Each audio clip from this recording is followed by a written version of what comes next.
All right, so I want to jump right into the book, if that's okay with you. Man, I'm kind of glad that she told us where the emergency exit is first.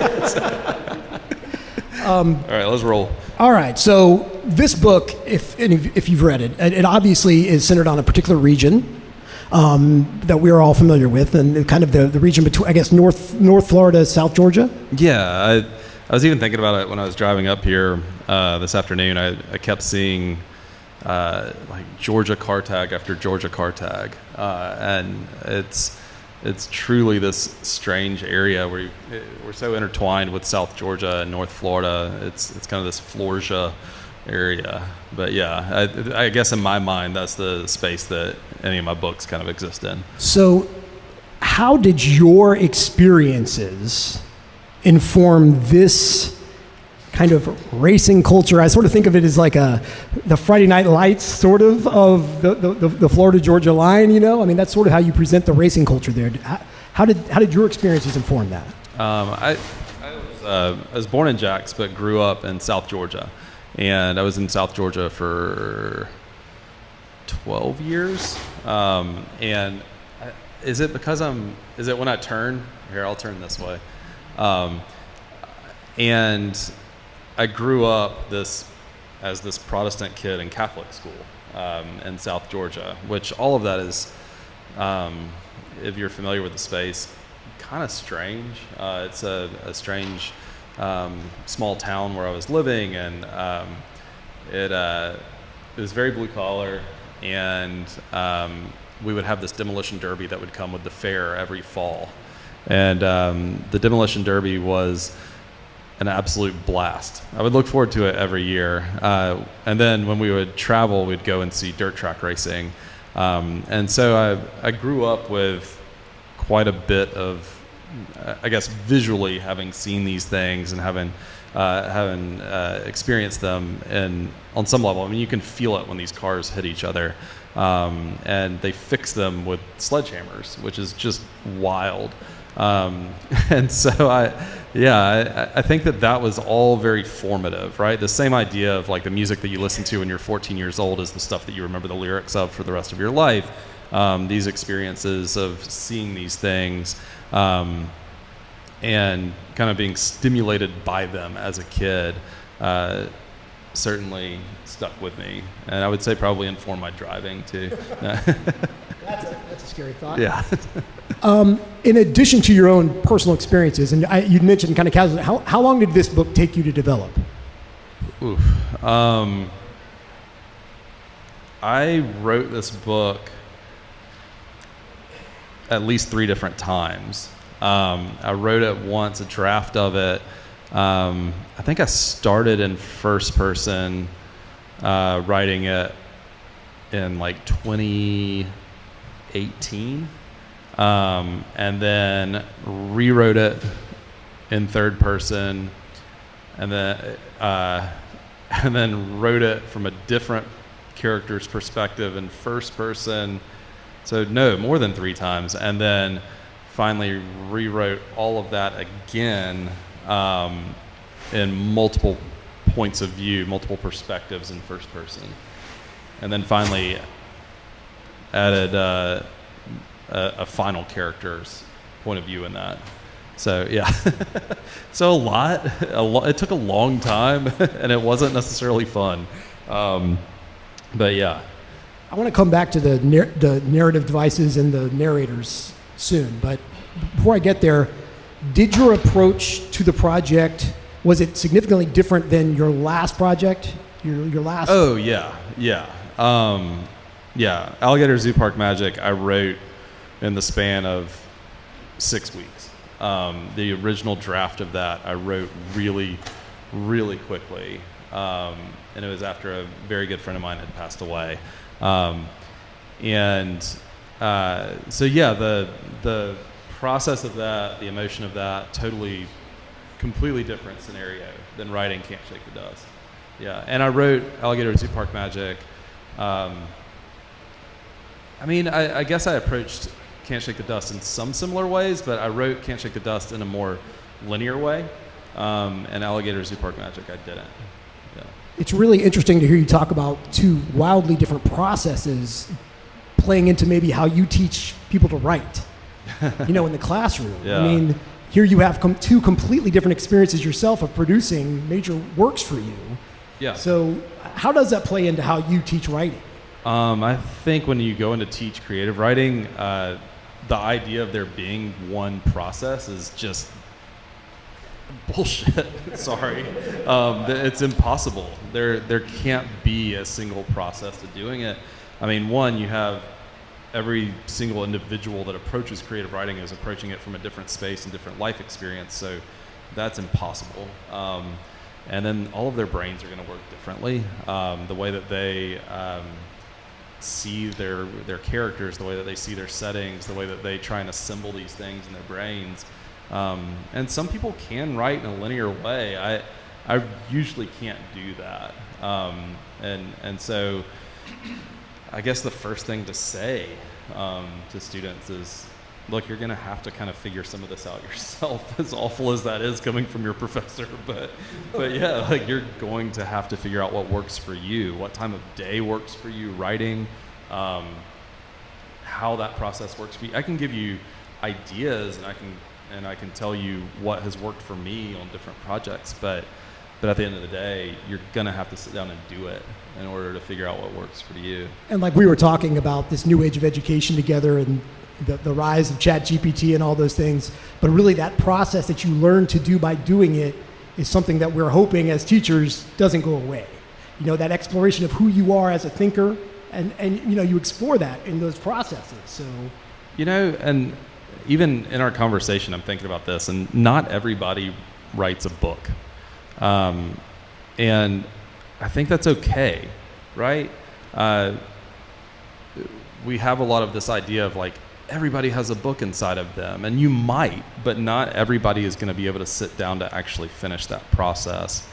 And so I think that maybe what we'll get back to, and I'm truly just thinking of this as we're talking about it right now, maybe what we'll get back to is fewer people doing that, and maybe that's okay. Maybe people will try and do this, and that's wonderful, right? We should have memoirs where people are sitting down and just trying to write about their experiences that they've had in life, and maybe they pass those along to their family, but maybe this idea of everyone sitting down and trying to do this process is kind of a fallacy in a way. Like, maybe it's not legitimate to even say that. I love the idea of opening up the world to more stories and more books, but I'm not sure that the idea of everyone being able to follow through on that process that may be a lie. So, and I know that can sound almost disappointing, and maybe that's a realization that I'm coming to right now as I'm talking to y'all about this, but I think that's okay too. It's the same thing as, like, yeah, maybe you wrote a song at some point, right? And it was good, but maybe you don't write a whole album, and that's okay too, right? Maybe some people write short stories and publish a short story here and there, and that's phenomenal. Congratulations, like, that's an incredible achievement. And yeah, anyway. Yeah, it is. It's different. I think that AI could, in effect, and we were just talking about this. I was over at Mojo's before this, and I thought I was going to have this moment of just quiet, sitting there for a second, and then there were these two guys in sales at the end of the bar talking about how much they love AI and writing their emails to their clients via AI. And I was like, oh my God, I can't escape it. It's everywhere right now. Oh man. And it feels overwhelming, but maybe it does end up, I think we'll start having labels, right, on books that are like, hey, this was crafted by a human author. I think that's going to happen. I think it probably already is happening. And there'll start to be checks on these things. And I think that's a positive thing, because maybe somebody wants to read something that was written by AI in the same way that maybe somebody wants to listen to a song that's, in auto-tune. But I do think that it could start to maybe make literature better in some ways if we're starting to pare some of it down, some of the noise. Right? Sort of establishes it as an alternative market, Right, right. I mean, we're going to see it with art, visual art for sure. We're going to see it with music. You're going to have to start having like certifications on albums, or certifications that this work of art was created by a human and used real paint. I think that that's the only way that it goes forward without totally just devolving. Well, sorry, that was a tangent. No. Let's talk about your art and the structure of the book. So the book is told from the perspective of three narrators. We've got Little, who I would argue is the main protagonist, I guess in my mind when I'm reading it. Yeah. His father, Wild. So Little's 14 as the book starts. His father, Wild, who was a successful racing driver who was in a horrible accident and lost a leg. And then Nanny, Little's mother, who is a very interesting character with some interesting ideas about gender and sexuality and reproduction. And dogs. And this is really interesting because you said that you initially did this book in a number of different perspectives, from a number of different point of views. Yeah. What made you settle on the three narrator perspective? I realized that with it being just Little and Wild, those were the first two that I wrote it from, that there needed to be more of Nanny in the book because she had a really valuable take on what was happening, and it was really everything of hers that was at stake as far as economically. Her house. Yeah, her house is at stake, and she's the only one with a real job. And so it started to make sense, and that was the last portion of it that I wrote. She was so over it, and the fact that Wild couldn't kind of get it through his head that he's a dud. She balances his narrative too because she's a recovering alcoholic. Right. He is not that. He is deep in it. Yeah. But yeah, and he's totally oblivious to that. That she is trying to make improvements and trying to make a life outside of this kind of brokenness, trying to find a way forward, and it became really apparent that was kind of the missing link there, because Little needed to see something, and it wasn't coming from any of the male figures in his life that was positive and that was a step forward. So I'm especially taken with how you managed to not only develop separate voices, which is incredible, they all spoke differently, but you also managed to develop change in their voices. So Little grows in this book, I think you could argue. He grows in perspective, and he grows in confidence to some extent, even though the kind of things he lives through are horrific. Mm-hmm. Whereas we see the degeneration of Wild. And I think it's fascinating how you have him devolve into this, hallucinating figure by the end of the book. So that it's not just the fact that you were able to develop these voices, but to make them change. And how does that tie in with like your editing practice? Because I just can't imagine how difficult that was. I'm not sure that comes from editing. I think that comes from, there's this idea that when you're writing multiple characters, or you're writing in different points of view, anytime that you're writing characters as a writer in first person, you're kind of living in these different heads. You're kind of yeah, a little bit. Yeah, maybe. Yeah, I would say so. And it's not, y'all. This is not a healthy process necessarily. I think that I write because I need to. I think that I do this not because it's something that I find like, I don't know. I don't hold it on a pedestal or find it glamorous in my head. It's something that I feel like I need to do on a consistent basis in order to feel like a healthy human being. So it's like you're exercising something. Well, and I think that we're living out these different lives in our heads and on the page. And I can tell you, I don't believe writing Wilde's character was like a healthy space for me to inhabit long term, which I think, again, is why I try and write books quickly, at least in their first draft, because when you write a first draft, a lot of times you're trying to capture that consistent voice or that consistent setting from your head at that moment in history and time and space and get it on the page, so that when you go back to editing, you're saving yourself a lot of work of trying to have to dive back into these things. And so, yeah, I think that the writing Wilde's character particularly was a challenge to me mentally. Yeah. I can see why that would be. Yeah, because he does. I mean, he absolutely does experience a shift. He absolutely devolves, and he is 100% hallucinating into his day-to-day at that point. I was telling you that books that I love really reward going back soon after reading them and looking back at earlier chapters. And if you were to look back at like the second chapter of this book, when you get Wilde's first, narrative discussing his life, and you look at the last chapter, it's incredible how the voice shifts and changes. And I would encourage anybody who reads this to do that, because it's really amazing. Thanks, Shep.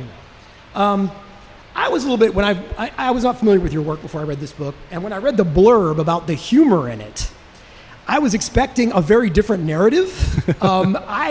If there's humor in it, it's very dark. I would say that from my perspective. And I had a quote here from Arthur Schopenhauer, the philosopher, that I thought applied to maybe people that see humor in this book. He says, "The life of every individual, viewed as a whole and in general, and when only its most significant features are emphasized, is really a tragedy, but gone through in detail, it has the character of a comedy."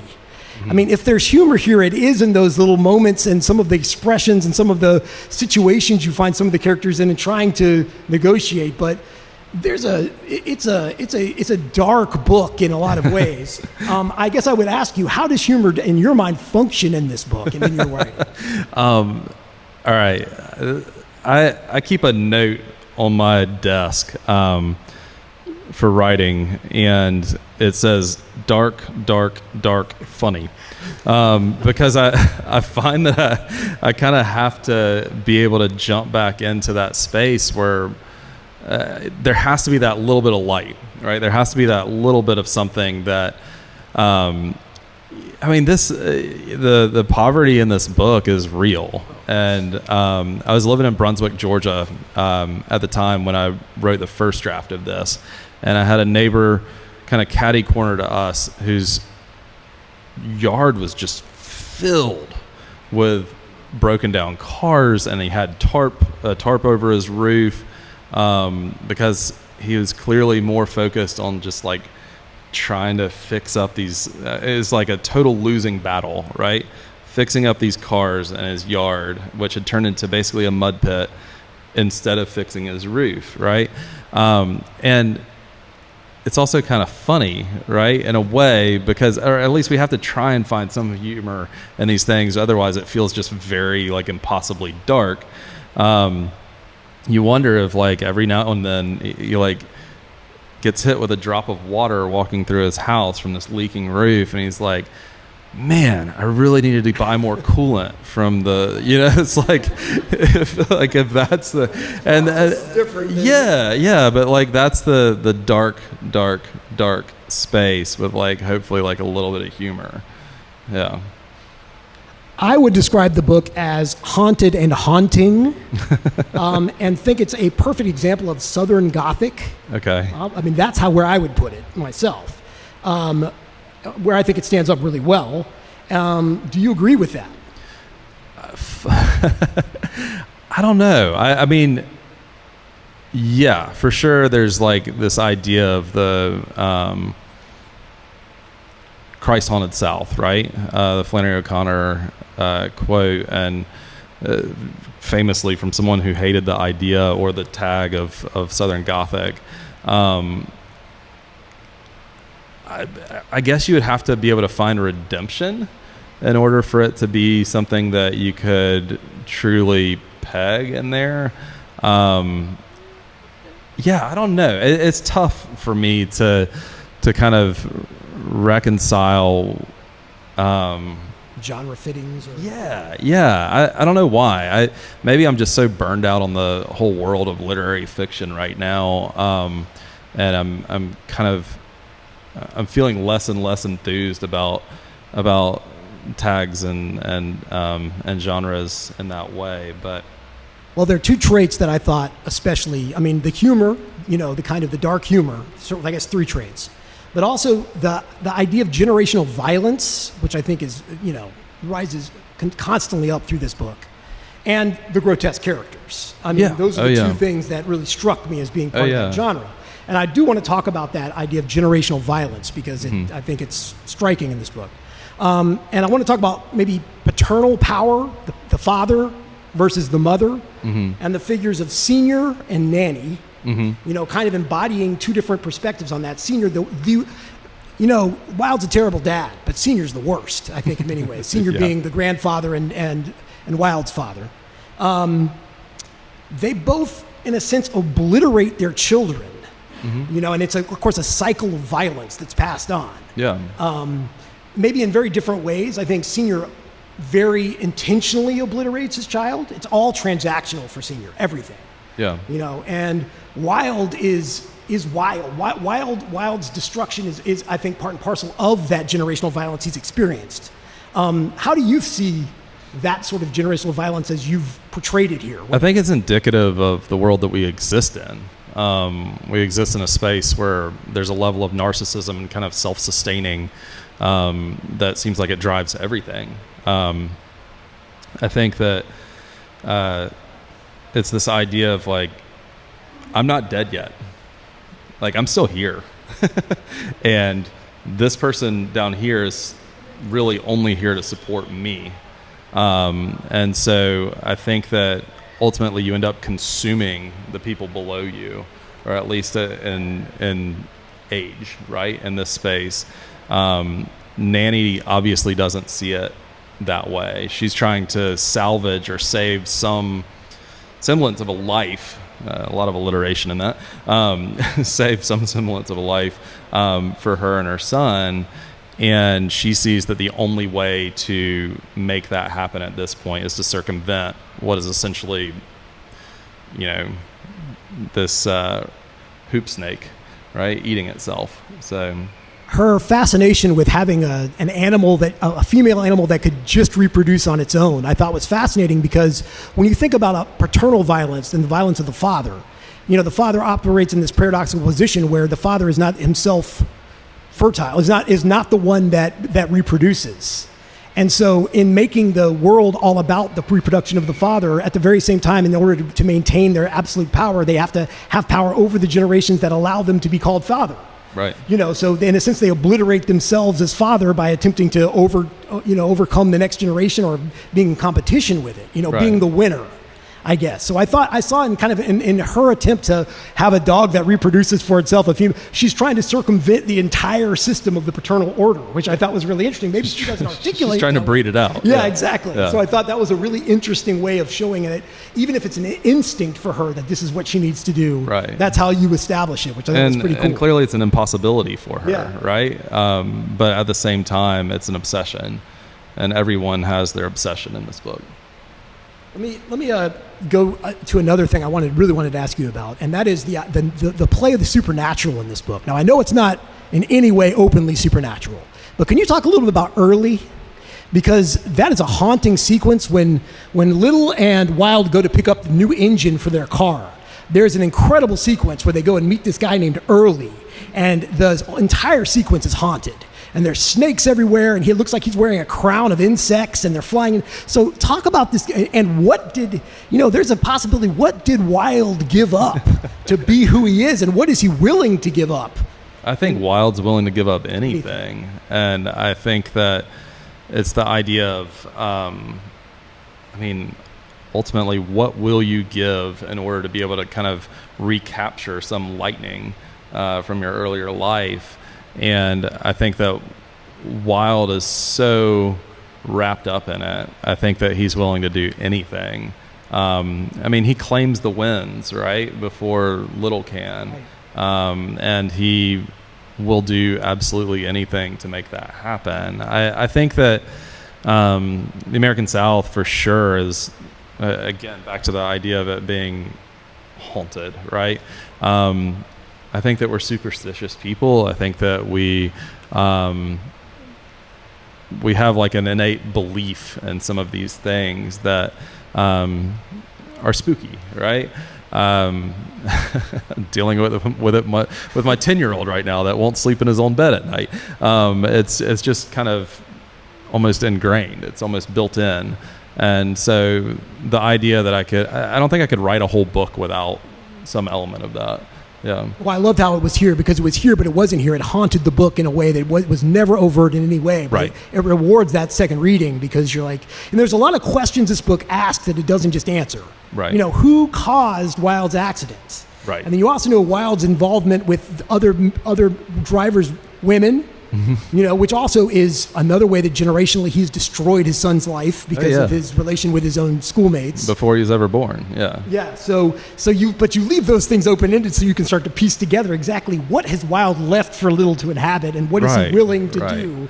Well, and I don't know. I feel like literature should, on some level, be able to exist after the last page, right? We should be able to think back about something and hope that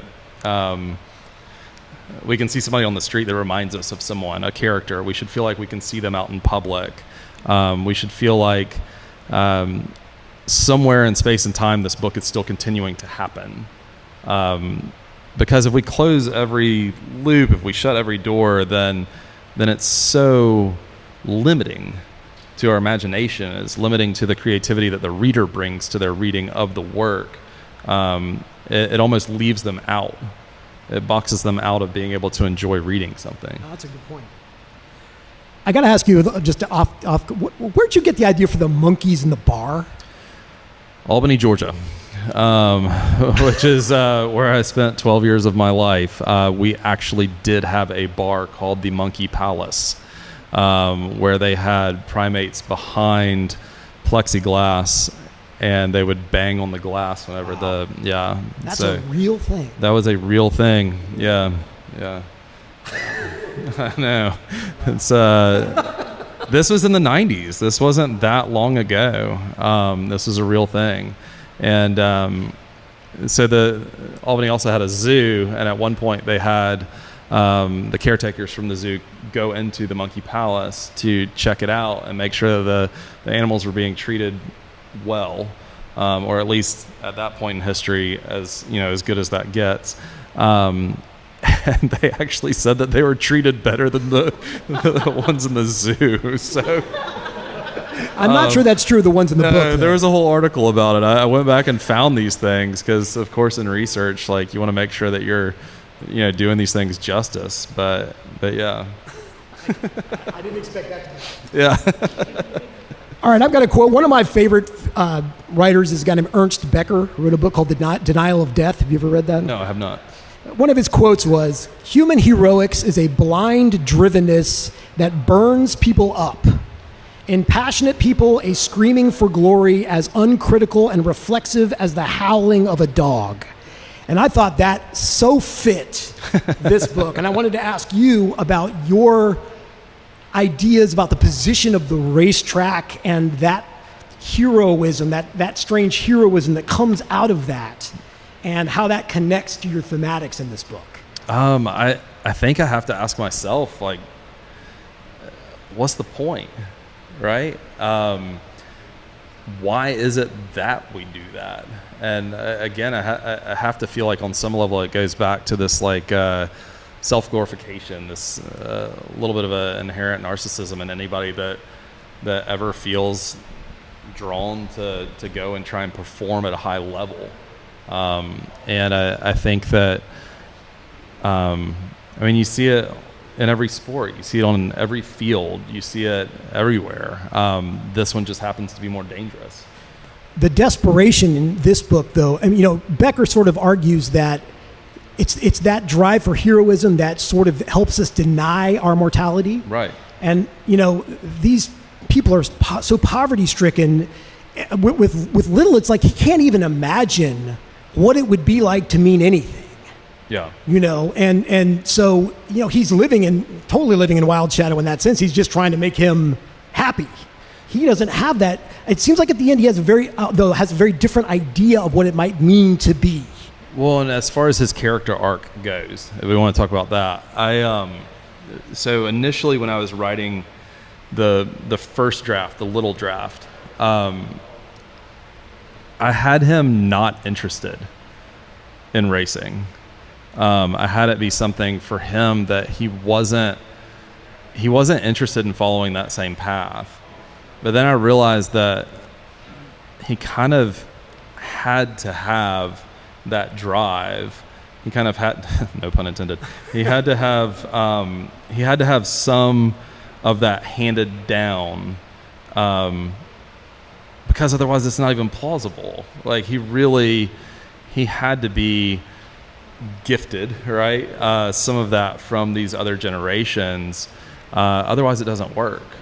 I love when he's driving, and the driving sequences are so interesting to me. They weren't like a sports movie driving sequence. We're in the car with him, and he has these incredible moments where you're not sure, again, because they go back to the supernatural.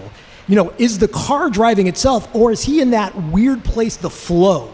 Right. Where like when you wrote the book, like that you wrote in 6 weeks or whatever, and he just doesn't know what it is. Where he's just uncannily good at what he's doing, doesn't even recognize it as part of himself. In fact, a lot of these characters seem to be having a kind of out-of-body experience throughout the book. They're ghosts to themselves. Yeah. They can barely recognize themselves in mirrors. Little constantly is experiencing his extremities fall asleep, mm-hmm. or he doesn't feel like he's present when things are happening to him. Yeah. So I thought that was all interesting that was built into the way he was racing. And sort of like he's born to it, but then that also curses him. Yeah. Well, growing up is a total out-of-body experience, especially for an adolescent. I'm sure you can remember, right? Like being 13, 14 years old, you don't recognize yourself. You're changing in ways that you really don't know who you are. I have a 13-year-old and a 10-year-old right now, and I feel like I see it all the time. And even with myself, like I think back over the last 10 years and I'm like, where did that go? And I think that there's this idea, and famously people would talk about it during the COVID years too, that it felt like there was this passage of time that happened that had just been robbed. It had just been like a thief in the night, right? And I feel like that happens at different times in life, and I feel like for Little, that's happening right now for him. The shift I see in the way you write him, there's this turn where suddenly he's making decisions differently and approaching his father differently. And then, I don't want to give away the wild decision that he makes, near the end, but it's interesting how counter to his father's experience that is. Right. And one of the things that you constantly discuss with him are the way he sees patterns in things. Mm-hmm. He sees stars and constellations everywhere, sort of like, a yearning outside of the dusty clouds that he's constantly experiencing. So I thought that was interesting how that tied in, how light and darkness played in. Maybe also tie in with the idea of the dust that you can't shake. Like his logic is kicking in. You go from this psychologically, right? Or developmental psychologically. Let me piece this together. You go through this time period where you go from making decisions, these just kind of impulsive decisions, and these kind of whiny decisions, right? These or being forced into decisions or being forced into different things that you're doing, to suddenly making your own decisions and kind of piecing together your own logic and how the world works. You really become an adolescent, right? When you start to notice that your family is broken, that your parents were not perfect people. And so I think that for him, he's seeing that, and he's starting to make these decisions that are clearly impacting his life, but he's feeling some agency, which is so important. Yeah, and like in your experience, he's in a school where he's not part of the faith. That moment where he sits in the confessional, and has no idea how it works, and then the reaction of the priest to him, we're just talking about, you won this race. It was like there was such a disconnect. He's constantly, he's not a part of anything in his life. Yeah. Talk a little about the parallels or the dichotomy between Margaret and, is it Sadie? Sadie. Yeah. One of the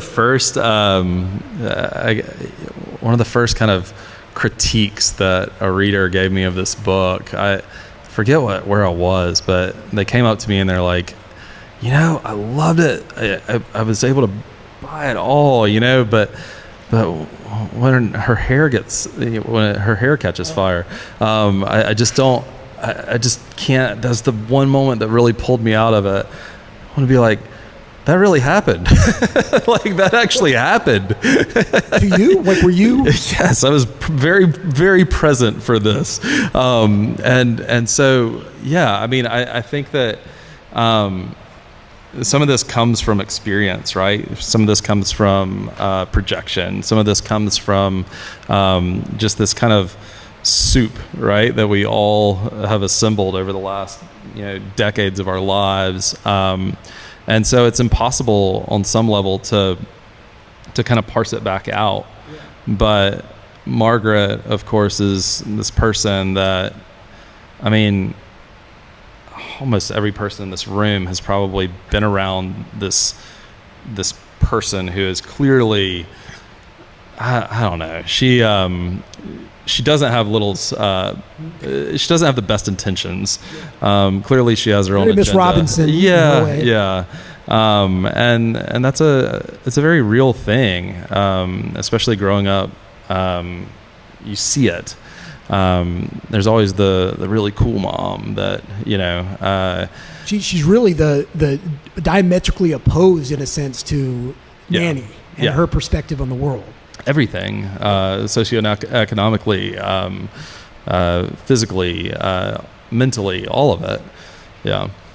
I loved your parallels of the driving cage and the monkey cages and the idea of being caged in this car that moves so quickly, as if, cars are so often connected to freedom. Right. But you do something very different with the cars in this from the beginning. Yeah. I mean, some of the major moments in the book are being trapped in the car and then, literally sitting in a cage. Yeah. I thought that was pretty powerful. Thank you. Yeah. I mean, the whole space is a cage. Yeah.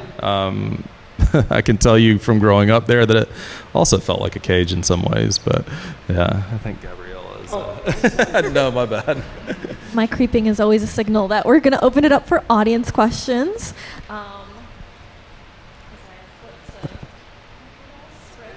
So thank you guys for a great conversation.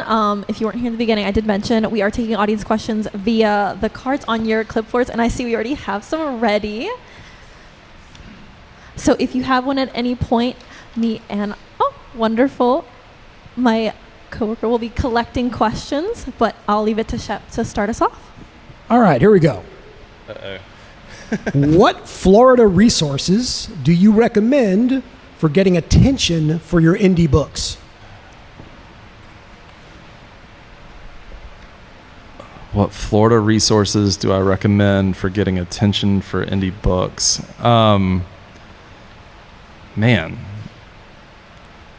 Florida-specific resources. How do you do it, I guess? How do you promote this stuff? I don't know anymore. I wish I had a better answer for this. I felt like I had such a plan for the last book. We had like a real kind of team that were working on it. For this one, I felt like I had to hire a publicist with Regal House, which I really did not love the experience of dealing with. It kind of took me out of any of that real planning for marketing, which I kind of enjoy, or at least I used to enjoy more of the marketing aspect of it. Do you market online at all? I mean, here's the deal. Unfortunately, social media is so diluted at this point and so spread thin that there's really, even for people that want to bang the drum of like meta marketing, that's Facebook, Instagram, Threads, these things are so imprecise at this point, and they're so bogged down with fake accounts and all of these things that it becomes ineffective. I kind of am a fan of still going out to bookstores, going to libraries, being present in that way. Events are, man, a publicist will push back against events all day long. Yes, because they feel like it doesn't boost book sales, which is ultimately what they're after. But what it does do is it builds community around writing, and I'm a big fan of that. I couldn't even tell you how many copies of Can't Shake the Dust have sold. I'm not even in tune with it at this point, because I feel like I'm going to write the books regardless. Like, it's something that I'm going to do. If marketing became fun again at some point, if it were something that was like, I don't know, I feel like some of that has been lost over the last, I would say, 5 to 10 years. Bookstores really started pushing back against events about the time that COVID was happening, because they felt like they couldn't get people into the seats anymore for these things. I think that shows you what the power of a public library space is. The fact that you're all here. I think that it's that grassroots kind of boots on the ground approach that's going to take publishing forward, where other forms of art may not be able to continue to go. But I don't think that I have necessarily like a great Florida specific. There used to be Florida Literary Arts Coalition, but I don't think that that's active anymore. I think COVID kind of killed that one off. I think that your residencies and your I can't think of the word right now, but like seminars, right? QS is a big one, but even those are so controlled by publicists at this point. Who actually ends up being there and being present. It's funny, I think agents have lost power where publicists have kind of stepped in and gained power. And it's kind of sad in a way, because it makes it much less personal. And that's what I mean about like it not being as much fun to market at this point. I think that the personal nature of it is what makes it fun. Being able to meet people and like have a conversation about writing is fun. What we're doing here tonight is fun. And I think more of that would be good. So I'm sorry about the very convoluted answer, but All right. Do you consider your audience at all during the writing process? And how does audience play into or affect that process? Have an audience? Who do you imagine your audience is? I don't know. My mom doesn't even like my books. Oh man, kind of notoriously. Sadly, that's true. No, I don't. I think that a lot of times I'm just looking for that legitimate spark, right? We have lots of sparks creatively. We have lots of ideas. We cycle through them. We try and figure out which ones are viable, which ones have legs. Yes. Yeah. I think my time, I guess I started really thinking about it in Savannah, writing it in Brunswick. These are just the different cities I've kind of lived in while I've been teaching. And then really kind of dialed it in once we were back in St. Augustine. But yeah, I mean, every book, and I do the same thing whenever I'm reading someone else's book. I always try and find that moment in the book. I don't know if anybody else does this, but you try and find the moment in the book where you're like, oh, that's where all of this came from. That's probably where this whole idea stemmed from. I love that. Like, that's one of my favorite things to do while reading. And so, yeah, this one, yeah, for sure. Can I just quickly, the first line of the book, which is extraordinary, especially when you've read the whole thing, did you go back to that, or was that there for a long time? Was that something you added later, or was that something that you started with, or was early in the process? Hang on, I got a first line of just the first sentence. First sentence. Read the first sentence. Oh, yeah. Yeah, actually, that was because this idea of when you're in an open cage car like that, you have so much dirt in your nose. It's disgusting, but at the same time, the line is, they say my daddy could have been the best racer there ever was, but that didn't change the fact that I couldn't breathe. So, okay, that line I originally had next to the portion in the lunchroom where he's choking. And so I took that from there and moved it to the very beginning, because the original first word of the book was dirt.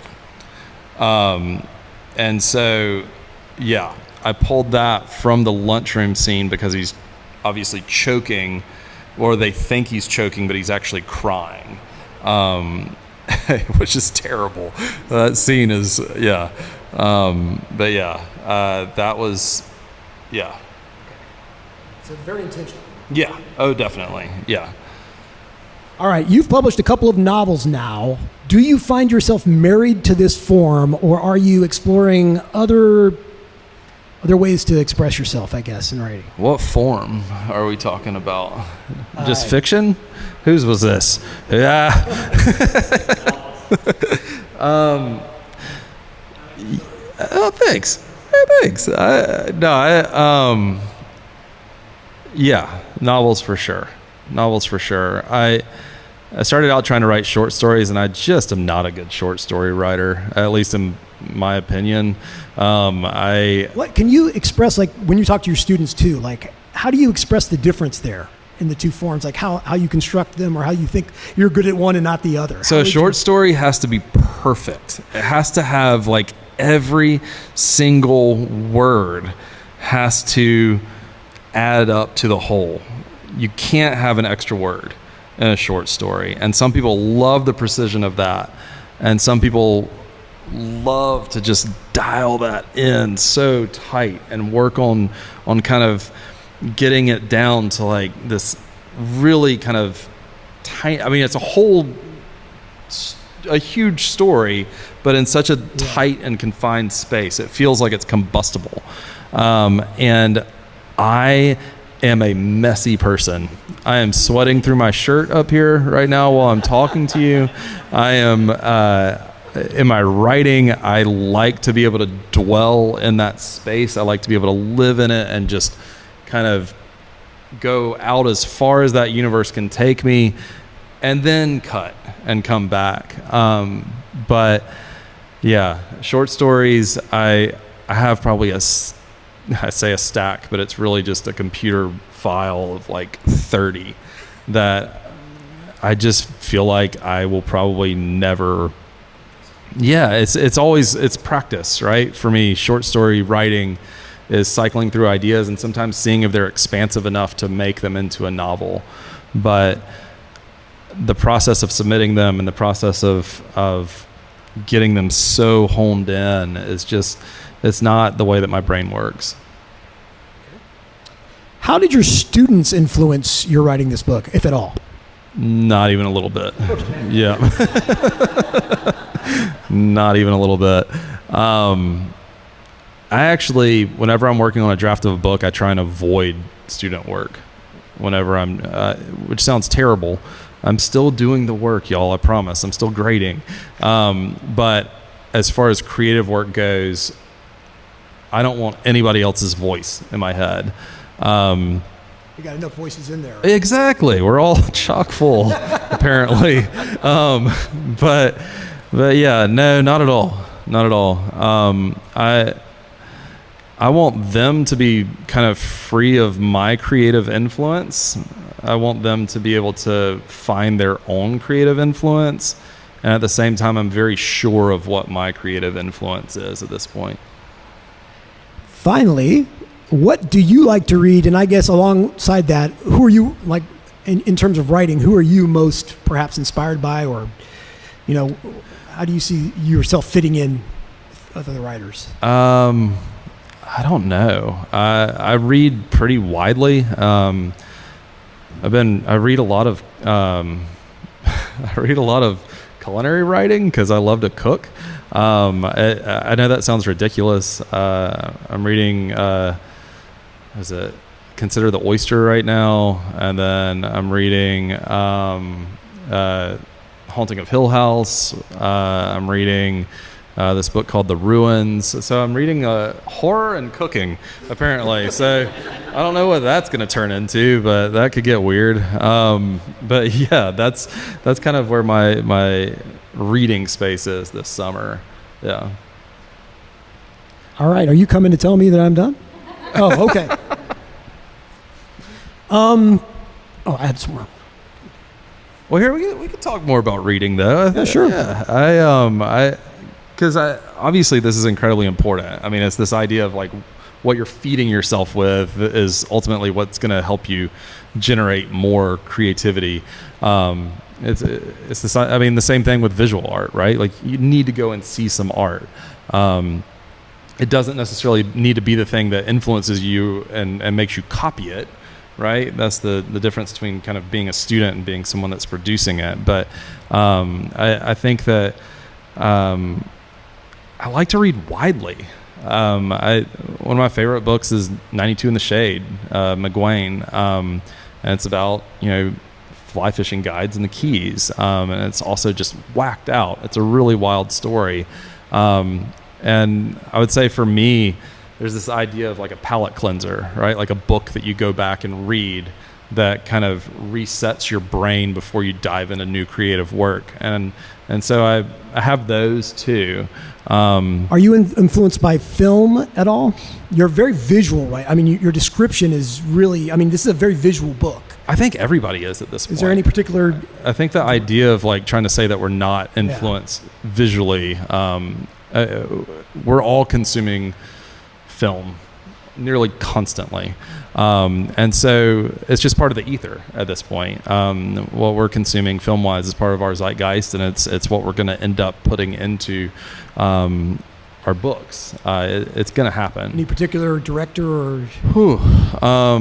I love Sofia Coppola movies because I love something that's aesthetically pleasing, like something that I can just watch that's beautiful.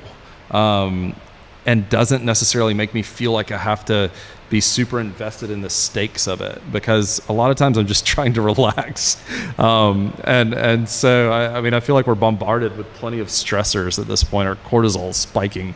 But I think that something that is aesthetically really kind of just pleasing, right? And maybe that makes me a less serious consumer of film, but at the same time, that's what kind of helps me out. So, are you currently working on something new? Yeah. Always. Any hints as to where you're going with that? Back in time. Yeah. Period piece. Yeah. Well, not really a period piece, but back to the 60s. Okay. And definitely, again, informed by some personal experience. Obviously, I wasn't there for the 60s, but my family were morticians outside of Savannah.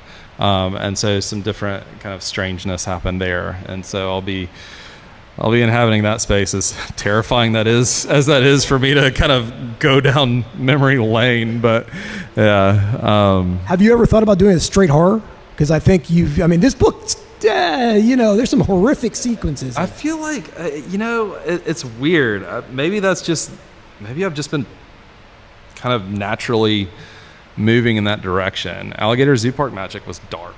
And there were parts of that were kind of horrific. but I always have to deal with the human condition too, right? Supernatural is great, but humans are terrifying. We're way more threatening and strange and wild than I think anything that we could ever imagine or dream up supernaturally. Maybe I'm wrong. Maybe I hope that I don't confront anything that wild. Well, I think the way that it kind of haunts the book but doesn't, isn't overt, it works pretty well for this one. So thank you. I appreciate it. All right. Thank y'all for coming. I really appreciate it.